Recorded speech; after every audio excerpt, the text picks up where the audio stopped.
Are you working? What kind of work do you do? This is the Punt and Pass Podcast. Welcome in to the Punt and Pass Podcast. I'm your host, Drew Butler, joined alongside by my co-host, Jake from. Be sure to follow us on social media at Punt and Pass on Twitter and Instagram. I'm at Drew Butler. He's at From Jake. Puntandpass.com, the number one destination for all things college football. All right, 1 week left of the regular season. It's Thanksgiving week, one of my favorite weeks of the year. We've got football pretty much every day this week. I am so fired up. Of course, we got 2 episodes for you, as we always do on this Thanksgiving week. So let's recap what was an exciting and eventful week 12 of the college football season. First things first, how are you, Jake Fromm? Hey, man. Doing good. We play on Thanksgiving Yeah, you Day do. this week, so we're pumped. Sweet.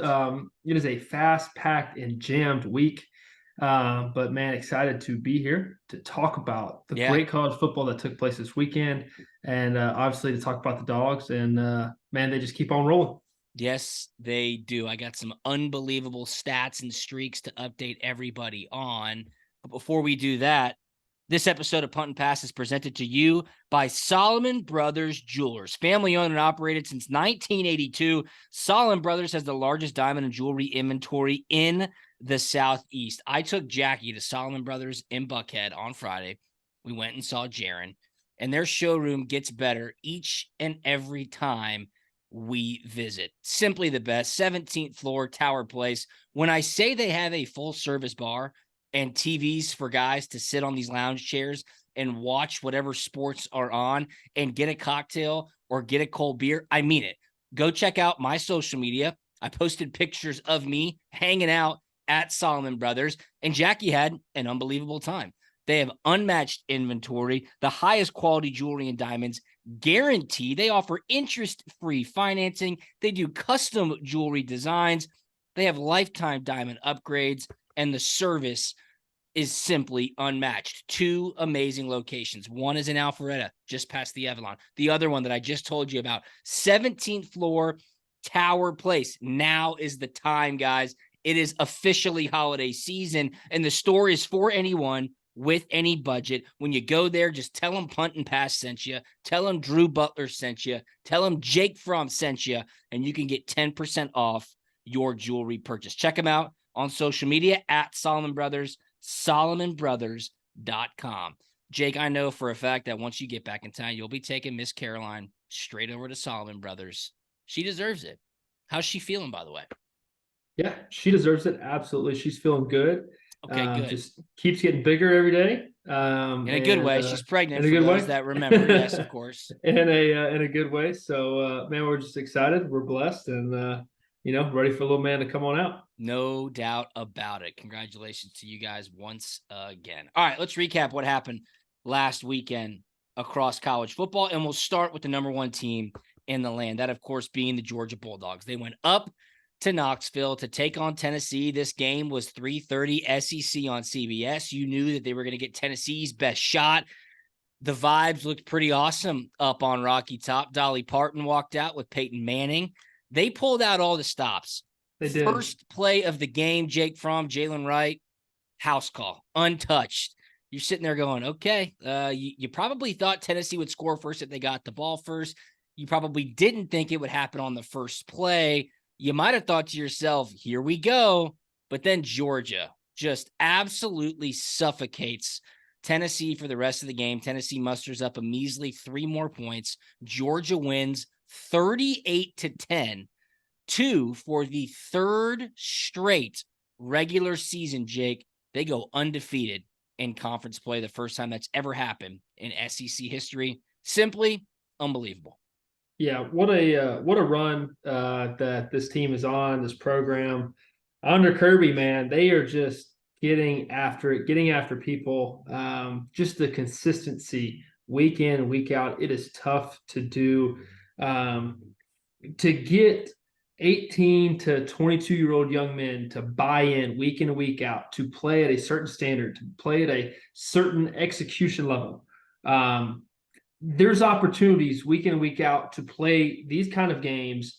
And if you come out flat, and you can get beat in Yeah. any given week.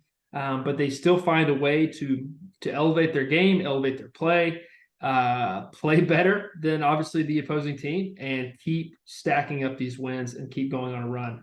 The defense kind of did what we expected to do. They gave up a first drive touchdown. I don't know what it is. They just let the first one just get out of the way, and then they start playing defense after that, which is crazy.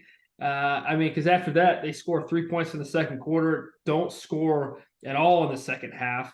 And then Jalen Wright, the Tennessee's running back, who gets 75 yards out on the first play, only gets 15 more yards rushing the entire rest of the game. So what they're doing is insane. And then, we can talk about the offense too. Carson just playing and firing on all cylinders. The offense putting up all kinds of points. Bobo's doing a great job. He's dialing it up, and they look like a national championship contending team. Yeah, we talked about the focus of this football team, and that's exactly what you're saying with getting 18 to 22-year-olds to perform and execute at this level week in and week out. Are you ready for some of these stats? Because they're about to blow your mind. I would love to hear them. Georgia has won 44 of their last 45 games. They are 44-1 in their last 45 games. They have 28 straight SEC wins. That is an SEC record. They have 27 straight SEC regular season wins. They have 25 straight home wins. They have 38 straight regular season wins. And the Georgia Bulldogs have 14 straight true road wins. That is the current streak that the Georgia Bulldogs are on. And I think it is to note that a lot of these games, Georgia has been ranked number one. So the bullseye has been directly on their back. You're walking into hostile environments. You're getting everybody's best shot. You are executing at a level that probably will never be seen across college football again. And I want to go back to the 44 out of 45 games win streak, 44-1. Think about some of the teams that they have beaten in this run, Jake. Alabama in a national championship game, Michigan in a college football playoff game, Ohio State in a college football playoff game, Oregon in a kickoff game, TCU last year, right? Tennessee when they were ranked number one. Yep. Auburn when they're in the top five. The teams that Georgia has beaten, LSU in last year's SEC championship game. Yep. It's truly unbelievable. Okay. It's not like they're out in a battered Pac-12 and they're the cream of the crop and the rest of the people that they're playing against are just not good. It's not like they are an anomaly in some division where you're just taking advantage of the situation at hand. Now, I know people will say that their SEC East is down. I don't necessarily agree with that. I know people will say, well, Georgia's draw out of the SEC West has been pretty favorable. I would agree with that. Their draw out of the SEC West the past couple of years has certainly been favorable. But to that, I say, I don't care. I don't care what sport you're playing. I don't care what level you're playing it at. For Kirby Smart to have walked into 45 locker rooms and walked into a victorious locker room 44 out of those 45 times, it is unbelievable. These are heady times. It is a streak that I don't think will ever be seen in college football again, especially with the new era of college football that we have ushered in. Can they go back to back to back? They seem to be peaking at the right time, Jake. No doubt about that. While you're talking about these stats and how successful they've been over these past couple of years,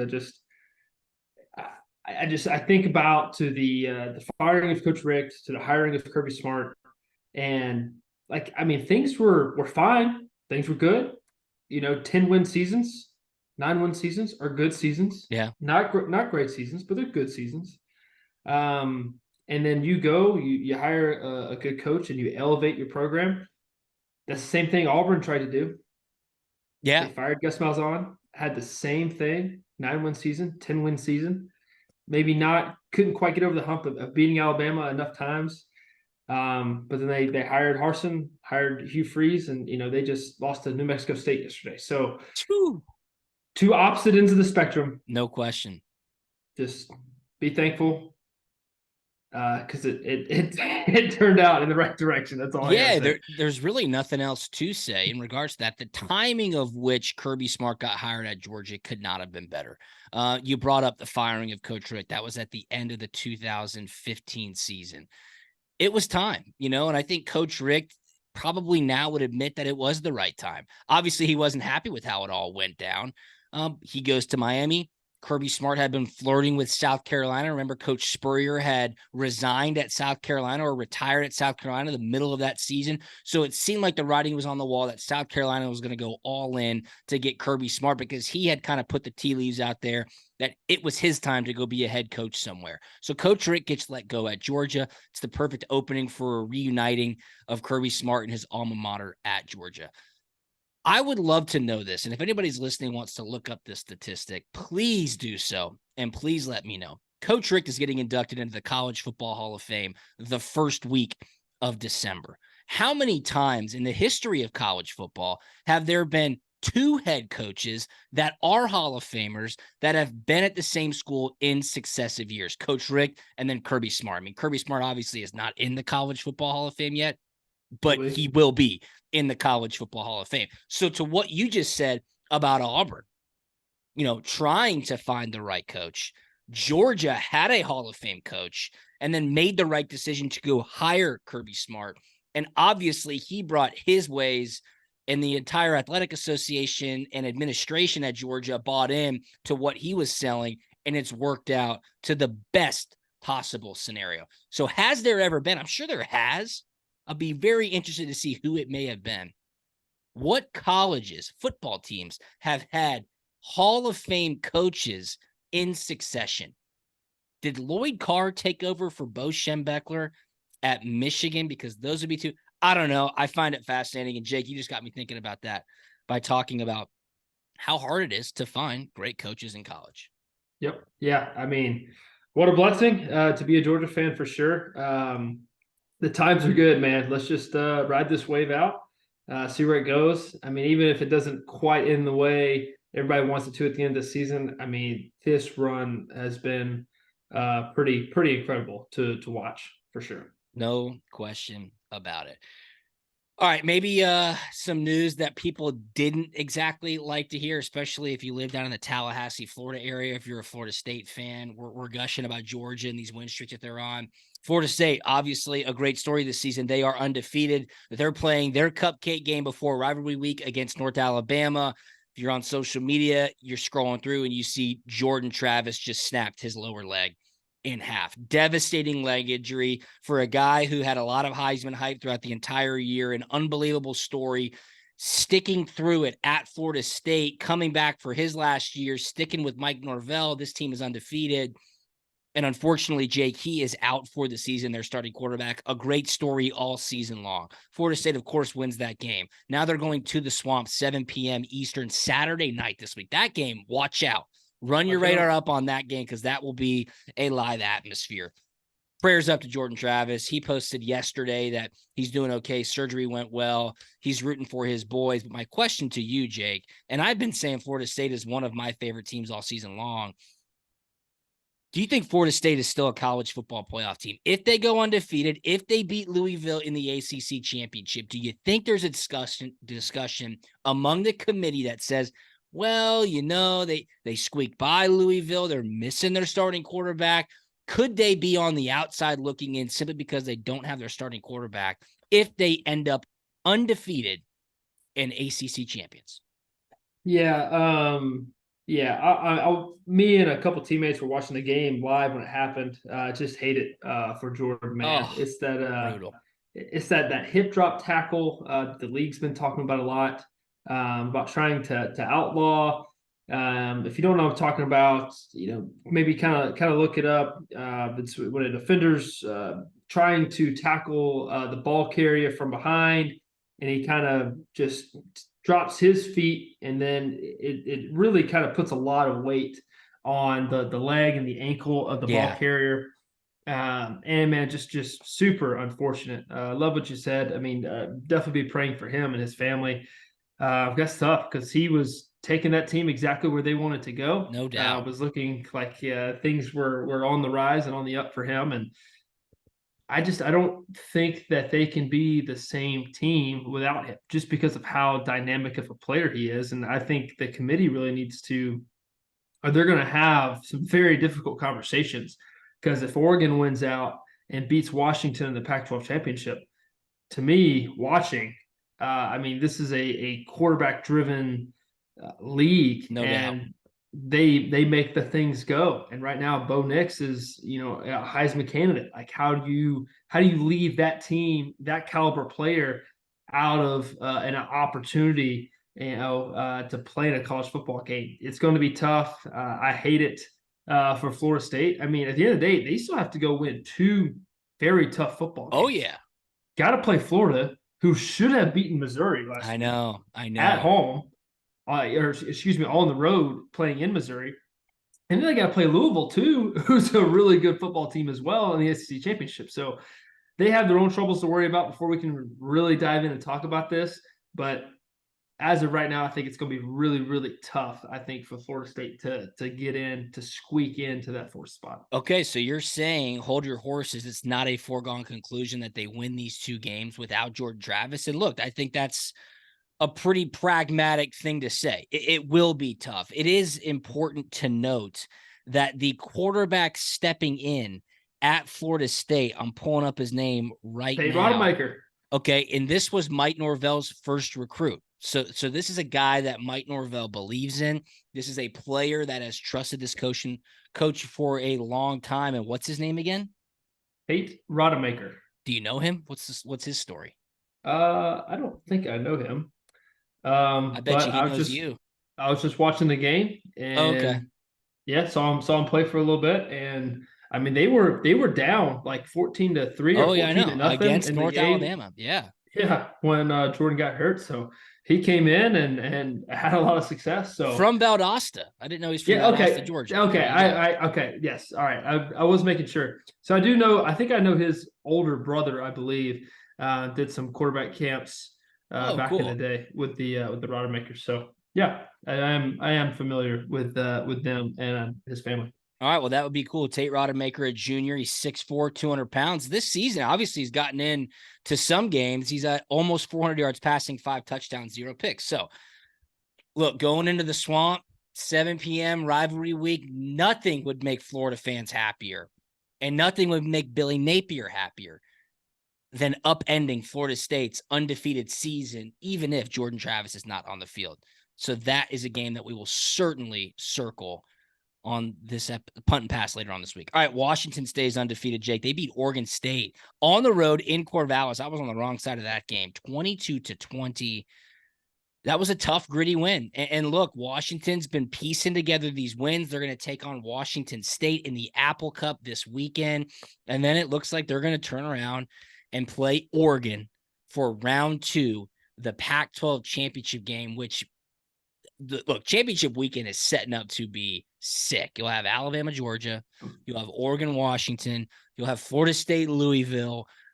You'll have Texas and I believe Kansas State. I forget in the Big 12. But look, Washington doing what they need to do. Just keep winning games. Let the chips fall where they may. Get to that rematch against Oregon, reset, and see what happens.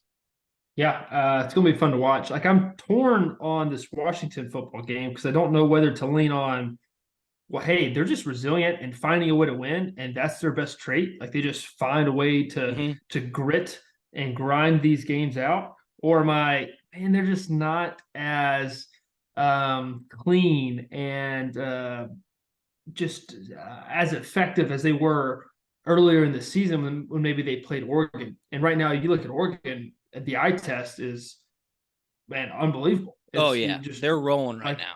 A+ is all across the board on the eye test.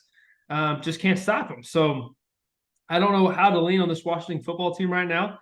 All I know is in 2 weeks, we will definitely find out when we get that rematch between Oregon and Washington. which is going to just light the scoreboard up again. Yeah, that should be a great one. Okay, I've got some news here on the Big 12 championship game. Hang with me for a second.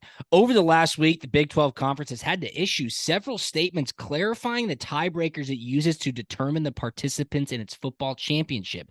While Texas is in first in the conference for now, 3 teams, Oklahoma, Kansas State, and Oklahoma State, are in a 3-way tie for second place with a 6-2 conference record. Oklahoma State has played and defeated both Oklahoma and Kansas State, but the Sooners and Wildcats have not yet played each other. With the awkward wording of the Big 12's tiebreaker rules, there was a lack of clarity regarding which rule applied in this scenario. So they released a statement. I'm not going to read the statement to clarify it, but if there's multiple team ties head to head, if not, every team has played each other, we'll go to step 2. All right. I'm so sorry for getting into this live on the podcast, but what it's saying here is, per the original ruling of the world, it would appear that step 1 will not take effect because Oklahoma and Kansas State have not played each other. If that's the case, then you would remove the consideration of Oklahoma State's wins over both of those teams. Fascinating. Texas hasn't even earned a berth yet. This is crazy. This is also horrible podcasting, so apologies to me. The Big 12 confirmed their tiebreakers to multiple journalists on Saturday and Sunday, only to then change the rule on Tuesday. I have no idea what the hell is going on. I have no idea who's going to play. Texas makes the Big 12 championship with a win this weekend over Texas Tech. Oklahoma State has a chance to make the Big 12 championship with a win over BYU plus a Texas win. Okay, so if Oklahoma State beats BYU's not good. That should happen. Texas should beat Texas Tech. That should happen. Then there's your Big 12 championship game, Texas against Oklahoma State. If Oklahoma State loses and Oklahoma beats TCU, we get the Texas-Oklahoma rematch. Kansas State still has a chance as well. They would have to beat Iowa State and Oklahoma would have to lose. So I'd like to issue a formal public apology for everybody having to listen to me ramble, but we did get to the bottom of it. Texas gets in with a win this weekend over Texas Tech. Oklahoma State beats BYU. They're in. Texas against Oklahoma State, and Oklahoma gets in if they beat TCU and Oklahoma State loses. So we do have a little bit of drama, if you will, in the Big 12. That, of course, will be playing out this weekend. Speaking of this weekend, let's get to the Solomon Brothers Big Watch of the Week. The Big Watch of the Week is presented to you by Solomon Brothers Jewelers, 2 awesome locations, one in Alpharetta just past the Avalon, the other in Buckhead, 17th floor, Tower Place. I was at the Buckhead location. The selection of Rolex watches is awesome. Treat yourself or have your significant other treat you at Solomon Brothers. The Big Watch of the Week, Thanksgiving weekend, it's really just one game. It's the Ohio State-Michigan game. I mean, the amount of storylines around this game specifically are endless. Jim Harbaugh suspended. Michigan just fired the linebacker coach. Now it's being reported that Harbaugh's suspension may carry in to next season for the sign-stealing scandal. Ryan Day, 2 straight losses to Michigan. If he loses for a 3rd straight time to Michigan, this time to an interim coach to ruin his chances of getting to the college football playoff, buddy, that would be a massive story. Both teams are undefeated. A trip to the Big Ten championship game on the line. Number 2, Ohio State at number 3, Michigan in the Big House, 12 noon on Fox. That's your Solomon Brothers Big Watch of the Week for the final regular season weekend of the college football season. Any gripes there? I'm fired up to watch that game, dude. No, I'm fired up. I just kind of wish it was a night game, honestly. I know. That game's always at noon, though, so you got to understand. It's that just, game is always it's tradition. I get it. Yes. Yeah, it is what it is. DB, does the loser of this game have a chance to squeak in? No. Okay. No chance. And, I'm leaning towards the loser of the SEC championship game not getting a chance either. I mean, there's chaos to be had, and the way to stay above the chaos is to take care of your own business. win the football games. The unevenness of the Big Ten East and the Big Ten West is a complete joke. The winner of the Michigan-Ohio State game goes to the Big Ten championship to play Iowa. Iowa plays Nebraska on Friday. The total, the over-under in that football game is 26 points. It's ridiculous.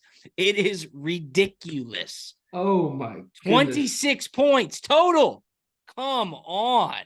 Wow. Unbelievable. All right, before we get out of here, let's update the Heisman odds. Jaden Daniels had himself a night against Georgia State. Jaden Daniels, the quarterback for LSU, has taken over the Heisman odds board. He is now the favorite to win the Heisman Trophy. Yes, LSU's only 8-3. Yes, LSU will not be going to the national championship, the college football playoff, or even the SEC championship. However, Jaden Daniels on Saturday night, he only threw for 413 yards and 6 touchdowns.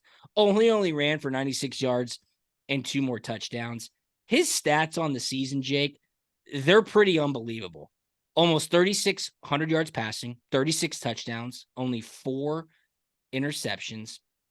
In his rushing stats, over 1,000 yards rushing and 10 rushing touchdowns on the season. It's remarkable. He's out front. Bo Nix is right behind him. Then it's Michael Penix Jr. Man, is it the best player? Is it the best player on the best team? Jaden Daniels' stats would have to say he's your Heisman Trophy winner if he has a good game against Texas A&M this weekend. Yeah, that's what it's looking like. It just kind of makes me question, hey, LSU, we don't have really a chance at this thing. Man, let's just help our boy out and let's just dial it up for him. I mean, let's just get a Heisman Trophy winner. That's our win for the season. Which is not a bad recruiting pitch, right?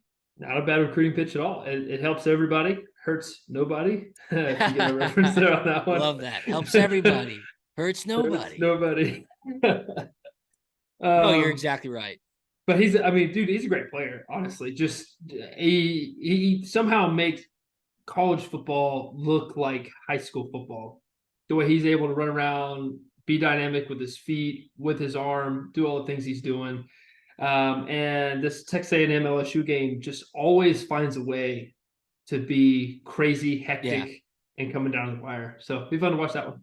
No doubt. It's a bummer that game is at noon. That should be a night game in Baton Rouge. Night game it's at noon. Man. Texas A&M, of course, has their interim coach. So what will the offensive game plan be for Jaden Daniels? This is his last game. You wouldn't think that he plays in the bowl game, but certainly he will be getting up to New York for that Heisman Trophy ceremony. Again, Jaden Daniels out front, followed by Bo Nix, Michael Penix Jr., Marvin Harrison Jr., still up there on the Heisman boards. There are like 5 or 6 receivers with better stats than him. That blows my mind. And then Carson Beck at 60-1. If you wanted to see if you could get down, maybe something happens crazy this weekend. But as your financial piece of advice, I would say probably don't do that. He could get invited to New York, Carson Beck, that is. But it looks like this is Jaden Daniels to lose. Yeah, I think he gets invited to New York. Carson? Yeah. Okay. Yeah. I think he does, just because he's going to have the opportunity to play well in these games. Yeah, for sure. He's going to play the SEC championship game. That's right. He's going to throw for 300 yards there because that's going to be a shootout against Alabama. And then the voting is that Sunday. Yeah. Yeah. So you're right. And look, Jaden Daniels is not going to have the opportunity to play on championship weekend. Bo Nix and Michael Penix are going to play against each other. So could that hurt him? If Bo Nix goes crazy in the Pac-12 championship game, throws for 5 touchdowns and Oregon wins, see, that's where I think there could be some value on Bo Nix to say, hey, he has played at a very high level. Oregon will put out all these stats on how he hasn't played in the fourth quarter in X amount of games. Hey, he played his biggest in the brightest moments. Like that kind of media infiltration will be happening. And then on the flip side, Michael Penix Jr. That's what the Heisman is all about. Yeah. All right. Thanksgiving is here. It's rivalry week. We got a bunch of big games this weekend. Oregon State versus Oregon, Georgia versus Georgia Tech, Ohio State versus Michigan, Alabama at Auburn, Florida State at Florida, A&M at LSU, Washington at Washington State. It's going to be a good one, Jake. It's my favorite week of the year. It truly is. And this Thanksgiving, when I'm kind of working my way into a stupor filled with food and libation, I get to turn on that 4:30 game and see those Washington Commanders, who I'm now, of course, I'm a fan of. Dude, I mean, we play on Thanksgiving. I mean, the Commanders versus the Cowboys. Dude, I mean, that's just America. Americana. That's America right there, right? That's it, dude. Man, it's gonna be a fun week. I'm excited about it. Can't wait. Let's go play some ball, man. Let's do it. All right. Well, we appreciate you guys listening to us. We'll have one more episode for you this week. We'll drop it on Wednesday for everybody. And then if you're driving around on Thanksgiving to and fro, throw on Punt and Pass to make sure that you're locked in for the college football weekend. Keep it locked into us on social media at Punt and Pass on Twitter and Instagram. I'm at Drew Butler. He's at From Jake. This episode of Punt and Pass was presented to you by our awesome friends over at Solomon Brothers Jewelers. Solomon Brothers, the biggest selection, the best quality, the lowest prices, and an in-store experience that is totally unmatched. The largest diamond and jewelry inventory in the Southeast. That's Solomon Brothers, 17th floor Tower Place in Buckhead or in Alpharetta just past the Avalon. Tell them Punt and Pass sent you. You can get 10% off your jewelry purchase. Jake, anything on the way out, my man?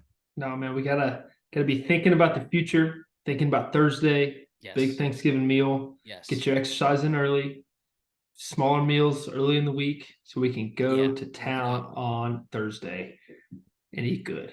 I'm excited. I can get down with that program. All right, brother. Have a great week, and we will talk to you all on Wednesday. See you. We out.